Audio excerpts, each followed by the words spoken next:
Shalom teman-teman muda. Di waktu yang baik ini saya mau coba sharing tentang hubungan pacaran yang tidak jelas, tidak tahu arahnya kemana, dan hanya gitu-gitu aja, muter-muter. Dan saya berdoa apa yang coba saya sharingkan ini dapat membuka pikiran teman-teman muda dan kemudian mengambil sebuah keputusan sehingga masa mudamu tidak terbuang begitu saja dan masa depanmu terselamatkan. Sebelum kita bahas lebih jauh, biar channel ini semakin berkembang, boleh di subscribe, tekan tanda loncengnya untuk dapatkan pemberitahuan video terbaru dari saya. Dan apabila teman-teman terberkati, boleh di like dan share sebanyak mungkin supaya anak-anak muda yang lain juga ikut terberkati seperti kamu terberkati. Oke, hubungan yang tidak jelas. Kata tidak jelas udah gak bagus. Kata tidak jelas udah mengandung kata yang tidak baik. Jadi kalau hubungan dikatakan tidak jelas, berarti hubungan itu tidak baik, tidak sehat, dan buang-buang waktu, merugikan, dan berpotensi menghancurkan. Untuk itu saya akan beritahukan hubungan yang tidak jelas itu seperti apa. Dan poin-poin yang coba saya sampaikan, coba cek di hubunganmu. Poin-poin hubungan yang tidak jelas, coba cek. Nanti juga saya akan sampaikan poin-poin hubungan yang sehat. Saya masuk ke poin yang pertama dulu. Hubungan yang tidak sehat. Yang pertama apa? Coba cek dalam hubunganmu.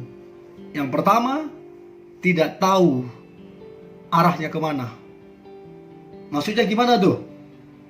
Ya pacar-pacaran gitu-gitu doang, yang sekedar ketemu-ketemu ya, makan-makan, telepon-telepon, bilang I love you, kangen, rindu, ya gitu-gitu doang. Ya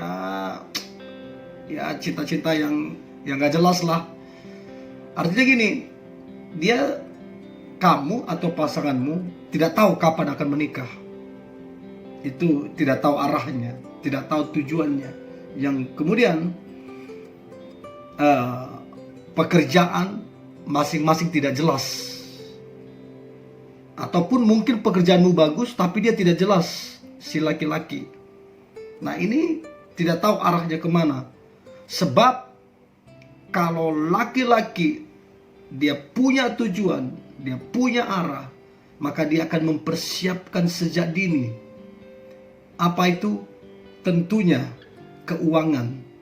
Dan bagaimana keuangan bisa dikembangkan, bisa ditabung, bekerja. Jadi kalau kalian tidak tahu kapan akan menikah, kemudian pekerjaan juga tidak jelas, tidak memiliki target, maka itu hubungan yang tidak jelas. Nah sekarang saya tanya, kapan kalian akan menikah? Tahun berapa? Berapa tahun ke depan? Bulan berapa? Tanggal berapa? Kalau nggak tahu, hubunganmu tidak jelas. Pekerjaan bagaimana? Ada gaji apa tidak? Ada nabung apa tidak? Kalau tidak ada, hubunganmu tidak jelas. Ingat, gaji gak mesti tinggi, tapi minimal harus bekerja, minimal harus menabung, supaya mencukupi biaya engkau akan menikah nanti. Jadi kalau tidak tahu arahnya kemana, tidak tahu kapan menikah, pekerjaan tidak jelas, tidak memiliki target, itu hubungan yang tidak jelas. Minta maaf saya orangnya to the point, dan ini bagus untuk kita apa adanya. Dan saya percaya ini akan sangat menolong anak-anak muda.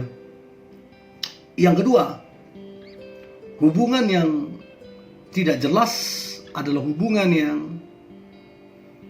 secara kerohanian, secara jasmani tidak bertumbuh. Jadi kerohanian kalian, jasmani kalian tidak bertumbuh. Gitu-gitu aja, bahkan makin menurun. Kerohaniannya kalian makin jauh dari Tuhan.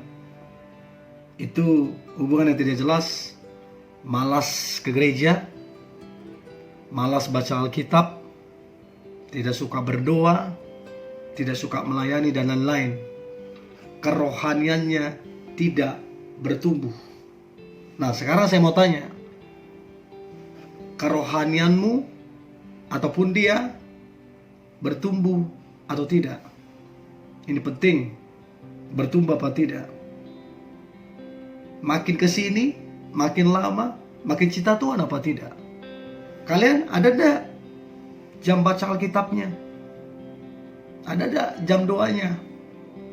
Ini penting, jangan sepelekan ini. Sebab yang jasmani akan dipengaruhi dari yang rohani. Kalau kerohanianmu beres, maka jasmanimu pasti beres. Nah, hubungan yang tidak jelas adalah hubungan yang tidak bertumbuh secara kerohanian dan jasmani. Secara jasmani tidak bertumbuh artinya makin malas, tidak rajin bekerja, bahkan berkatnya makin menurun, pekerjaan makin menurun, promosi makin menurun, semua menurun. Kerohanian menurun, jasmani juga menurun. Itu namanya hubungan yang tidak jelas, karena tidak ada pertumbuhan. Jadi hubungan yang jelas, hubungan yang bertumbuh. Yang ketiga, hubungan yang tidak jelas, hubungan yang hanya have fun, senang-senang, buang-buang waktu, hanya sekedar senang-senang, hanya sekedar jalan-jalan, hanya sekedar telepon-teleponan, video-video call, chatting. Hari ini begitu, besok begitu, besoknya lagi begitu, jalan-jalan, nonton ke bioskop, ya, liburan. Hanya begitu-gitu aja, tidak ada pertumbuhan. Maka ini adalah hubungan yang tidak jelas, hanya senang-senang. Dengar saya baik, hati-hati kalau hubunganmu hanya senang-senang. Begitu ada yang mengganjal, tidak lagi seperti biasa, maka siap-siap engkau akan ditinggalkan, sebab sudah tidak menyenangkan. Ingat, harus punya target, harus punya tujuan yang jelas, jangan cuma senang-senang, ya. Jadi perempuan yang bisa mengarahkan, jadi laki-laki yang punya arah. Saya ulang, jadi perempuan yang bisa mengarahkan, dan jadilah laki-laki yang punya arah, sehingga kalian berdua hubungannya jelas. Oke, dari hubungan yang tidak jelas, yang ketiga itu tadi hubungan yang sekedar senang-senang. Yang keempat, ini yang sangat parah. Hubungan yang keempat adalah melakukan dosa berulang-ulang dan berkali-kali. Saya ulang, melakukan dosa berulang-ulang dan berkali-kali. Tidak bertumbuh bersama-sama, justru rusak bersama-sama. Itu adalah hubungan yang tidak sehat. Melakukan dosa berulang-ulang. Dengar saya baik, perempuan, jangan biarkan engkau dipegang sana sini, jangan biarkan engkau dicium sana sini. Itu adalah kehormatanmu, itu adalah harga dirimu. Jangan dipermainkan. Ingat, hubungan yang sehat tidak melakukan itu. Jadi kalau kamu melakukan itu, hubunganmu tidak sehat, kamu tidak sehat, dia juga tidak sehat, sama-sama sakit. Ya, yang kelima, hubungan yang tidak jelas adalah hubungan yang tidak menjadi berkat, atau kalau saya sederhanakan, jadi batu sandungan bagi keluarga, teman, bahkan orang lain. Kamu jadi batu sandungan. Orang menceritakan kamu buruk, orang menceritakan kamu jelek. Orang bilang, apa itu? Belum nikah, udah satu rumah, kumpul kebo. Apa itu? Belum nikah, udah pulang larut malam. Apa itu? Belum nikah, udah pegang sana, pegang sini. Jadi batu sandungan. Itu hubungan yang tidak sehat, tidak menjaga kekudusan. Nah, dari kelima hal itu, adakah hubunganmu di salah satunya? Kalau ada di salah satunya, berarti hubunganmu tidak sehat. Hubunganmu tidak sehat. Perbaiki supaya hubunganmu diberkati Tuhan. Nah, sekarang hubungan yang sehat itu seperti apa? Supaya kamu punya perbandingan dengan yang tadi. Hubungan yang sehat adalah hubungan yang pertama memiliki tujuan yang jelas. Apa? Tujuan yang jelas. Maksudnya apa? Bisa diukur. Ada persiapan. Tahu kapan. Maksudnya apa? Bisa diukur, ada persiapan, tahu kapan. Maksudnya apa? Merit. Sebab pacaran adalah masa untuk mengenal karakternya, mengenal pergaulannya, mengenal masa lalunya, mengenal keluarganya. Setelah dikenal, oke, baru merit. Jadi tujuannya untuk merit. Jadi kalau dibilang tujuan yang jelas, bisa diukur kapan menikah, persiapannya apa? Persiapan bisa diukur, tujuannya jelas untuk menikah. Artinya apa? Bisa diukur, artinya begini. Tahu berapa tahun lagi akan menikah, bulan berapa, tanggal berapa, tahu jelas. Kemudian pekerjaan jelas, terus keuangan jelas, target jelas, semua jelas bisa diukur. Nah, ini penting. Jadi hubungan yang sehat adalah hubungan yang tujuan jelas, kapan akan menikah. Yang paling penting ketika engkau tahu karakternya, baru tentukan kapan akan menikah. Itu yang sehat yang pertama. Sehat yang kedua, lawan kata yang tadi kita sampaikan adalah sehat yang kedua adalah bertumbuh secara rohani dan bertumbuh secara jasmani. Maksudnya apa? Bertumbuh secara kerohanian artinya kalian berdua makin cinta Tuhan. Apa-apa yang diomongin tentang Tuhan, apa-apa yang diomongin tentang kebaikan Tuhan, tentang anugerah Tuhan, tentang mujizat Tuhan, pokoknya yang dibicarakan itu Tuhan. Terus yang kedua, kalian berdua rajin ke gereja, rajin pelayanan, itu namanya bertumbuh. Terus rajin sama-sama baca Alkitab, punya jam baca Alkitab berdua, punya jam doa. Nah, ini kerohanian yang bertumbuh. Nah, saya tadi bilang apabila kerohanian bertumbuh, maka jasmani akan bertumbuh. Maksudnya apa? Kalau kerohanianmu bertumbuh, maka engkau juga jasmanimu makin rajin, makin kerja keras, makin diberkati, makin dipromosikan di pekerjaan. Jasmaninya terberkati. Kerohanian terberkati, jasmani terberkati. Jadi hubungan yang sehat yang kedua adalah hubungan yang kalian berdua bertumbuh bersama-sama secara kerohanian dan jasmani. Nah, sekarang saya tanya, apakah kalian berdua makin cinta Tuhan? Apakah kalian berdua rajin ke gereja, rajin pelayanan? Apakah kalian berdua rajin baca kitab? berdoa bersama? Adakah jam-jam itu? Kalau Anda ada melakukan itu, hubunganmu sehat. Maka saya percaya pasanganmu makin rajin, makin kerja keras, makin diberkati, makin dipromosikan. Ada amin? Ya, saya percaya itu terjadi atas kamu. Hubungan yang sehat yang ketiga adalah hubungan yang memiliki visi ke depan. Jadi pasanganmu yang laki-laki, dia punya visi ke depan. Untuk itu kamu mesti mempelajari pasanganmu.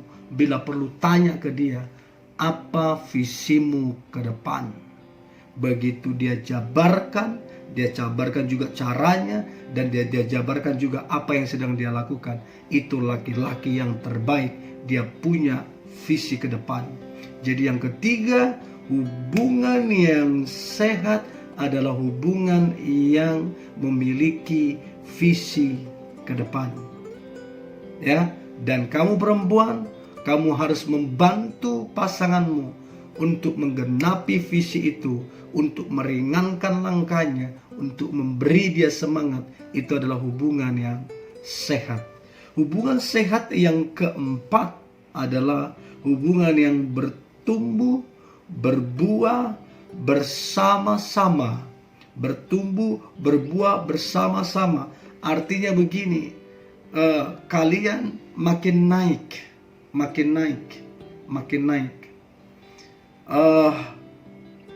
Pekerjaan makin bagus, keuangan makin bagus, kerohanian makin bagus, terus juga ke lingkungan makin bagus, ke keluarga makin bagus, semua bertumbuh, berbuah sama-sama. Ya, tidak menurun. Ya, tidak menurun.